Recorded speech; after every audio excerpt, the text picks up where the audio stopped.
అవకాశం ఉన్నది. అదేవిధంగా చంద్రస్థానంలో బయలుదేరి గురుని వేలు అంటే చూపుడు వేలకు గాన రేఖ వచ్చినట్లయితే వాళ్ళు గ్రూప్ 1 గానీ గ్రూప్ 2 గానీ ఐఏఎస్ఎల్ గానీ ఎంపిక కావడానికి అవకాశం ఉన్నది. అలాగే అంటే చాలా మంది ఈ మధ్య కాలంలో స్ట్రెస్ కారణంగా లైఫ్ స్టైల్లో భాగంగా అస్థిరతతో ఉంటారు. మరి వీళ్ళకి ఇన్స్టెబిలిటీ పోవాలంటే ఎటువంటి రెమెడీ ఉందంటారు? చాలా మంచి ప్రశ్న వేశారమ్మా. ఇక్కడ చాలా మంది ఏంటంటే చేతిలో మనకి గమనించినట్లయితే చంద్రస్థానం అంటాం ఈ భాగాన్ని. ఈ చంద్రస్థానంలో ఉబ్బెత్తుగా ఉన్నట్లయితే వాళ్ళకి మైండ్ స్టెబిలిటీ ఉండదు, చంచల మనస్కులు అంటారు వాళ్ళని. అంటే ఇటు బొటనవేలు కింద ఉన్నటువంటి శుక్రస్థానం కంటే ఇక్కడ చంద్రస్థానం ఉబ్బెత్తుగా ఉన్నట్లయితే మైండ్ వాళ్ళకి స్థిరంగా ఉండదు. వాళ్ళు ఏం చేయాలి? ఒకటి ధ్యానం చేయాలి, రెండోది నేను ఇక్కడ చూపిస్తున్నాను చూడండి. ఇటువంటి ఒక ₹2 కాయిన్తో ఒక సర్కిల్ గీసుకోండి. ఒక 180 డిగ్రీల యాంగిల్లో మీ గోడ మీద ఒక సర్కిల్ గీసుకుని దీన్ని బ్లాక్ గా పటంలో చూపించిన మాదిరి బ్లాక్ చేసుకోండి. ప్రతిరోజు దీని ఎదురుగా 1 మీటర్ దూరంలో కూర్చోండి. మీ కంటికి నేరుగా 180 డిగ్రీల్లో ఇది ఉండాలి. దీన్ని 1 వారం పాటు 1 నిమిషం కళ్ళు ఆర్పకుండా చూడాలి. అదేవిధంగా 2వ వారంలో 2 నిమిషాలు, 3వ వారంలో 3 నిమిషాలు, 4వ వారంలో 4 నిమిషాలు ప్రతిరోజు అలా చేయాలి. తర్వాత డైలీ 5 మినిట్స్ 5 నిమిషాల లెక్కన 40 రోజులు చేయాలి. కళ్ళు ఆర్పకుండా చూడాలి ఈ స్పాట్ ని. కళ్ళు ప్రకాశవంతమైతాయి, స్టెబిలిటీ బాగొస్తుంది, మీ పైన మీకు కాన్ఫిడెన్స్ పెరుగుతుంది, మీ విల్ పవర్ పెరుగుతుంది, మీ పైన ఆత్మవిశ్వాసం పెరుగుతుంది, స్ట్రాంగ్ డిటర్మినేషన్. ఏదైనా మనం సాధించాలంటే పట్టుదల కావాలి, ఆత్మవిశ్వాసం కావాలి, ఆత్మస్థైర్యం కావాలి, విల్ పవర్ కావాలి. దీనివల్ల అది అభివృద్ధి చెందడానికి అవకాశం ఉన్నది. అది దీనికోసం మీరు తెచ్చినాను నేను, కాబట్టి దీన్ని గుర్తుపెట్టుకోండి. ఇటువంటి స్పాట్ గీసుకున్నట్లయితే మీకు విల్ పవర్ పెరగడానికి అవకాశం ఉన్నది. రోజు ఉదయం పూట సూర్యుడు ఉదయించే సమయంలో చేయాలండి ఇది.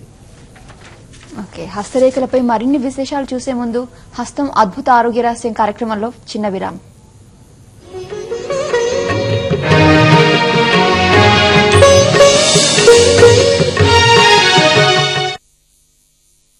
పర్యావరణ పరిరక్షణలో పేరెన్నికగన్న ప్రగతి రిసార్ట్స్ వారి దీపావళి శుభాకాంక్షలు.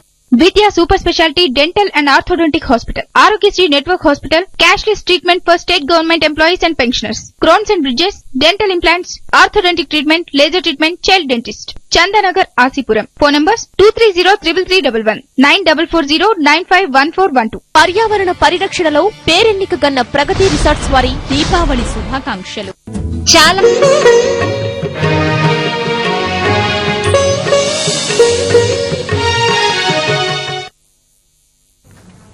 హస్తం అద్భుత ఆరోగ్య రహస్యం కార్యక్రమానికి స్వాగతం.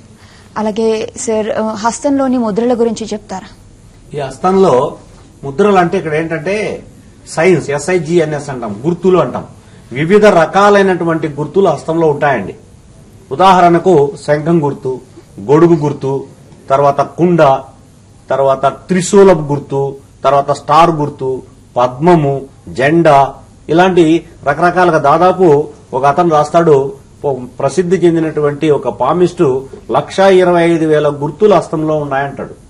అన్ని ఒకరి చేతిలో ఉండకపోవచ్చు, కొన్ని ఉండొచ్చు. మత్స్య చేప గుర్తు కూడా ఉంటుంది, తర్వాత బల్లెం గుర్తు ఉంటుంది, విల్లు బాణపు గుర్తు ఉంటుంది.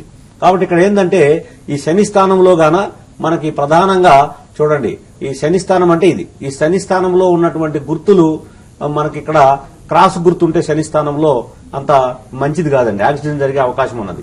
అదే క్రాస్ గుర్తు ఇక్కడ మన గురుస్థానంలో ఉన్నట్లయితే చూపుడు వేలు క్రింద అన్యోన్య దాంపత్య జీవితం కావడానికి అవకాశం ఉన్నది. స్టార్ గుర్తుంటే సంపద, గౌరవానికి చిహ్నం. అదే గురుస్థానంలో జెండా గుర్తు లేదా బాణం గుర్తు ఉన్నట్లయితే మంత్రివర్యులు అవుతారు, రాజకీయ నాయకులు అవుతారు, ప్రసిద్ధి చెందుతారు. అదేవిధంగా పాట్, ఒక కుండ గుర్తు, పద్మం గుర్తు, జెండా గుర్తు, ఇటువంటి గుర్తులు హస్తంలో ఉన్నట్లయితే వాళ్ళు ప్రసిద్ధి చెందిన వ్యక్తులుగా అవుతారు. అదేవిధంగా మంచి పుష్పము, స్వస్తిక్ గుర్తు ఉన్నట్లయితే మంచి రాజ్యాధినేతలు అవుతారు.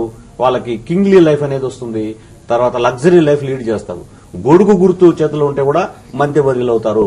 అదేవిధంగా త్రాసు గుర్తు చేతిలో ఉంటే కూడా వ్యాపారంలో బాగా సక్సెస్ అవుతారు. అదేవిధంగా రకరకాల గ్రిల్ ఉంటుంది చేతిలో, అంటే ఒక వలలాగా నెట్ లాగా గ్రిల్ మార్క్ ఉన్నట్లయితే అది మంచిది కాదు. అడ్డు రేఖలు కూడా చేతిలో ఉండడం మంచిది కాదు. నిలువు రేఖలు ఉండడం చాలా శుభకరమైనటువంటిది. అడ్డు రేఖల వల్ల వాళ్ళకి టెన్షన్, తర్వాత విపరీతమైనటువంటి ఆలోచనలు, విపరీతమైనటువంటి సమస్యలు, అబ్స్టాకిల్స్ ఇవన్నీ కూడా జరిగే అవకాశం ఉన్నది. అందుకే చెప్పాను నేను, 2 చేతులు ఉదయమే సూర్యుడికి 6-7 గంటల మధ్య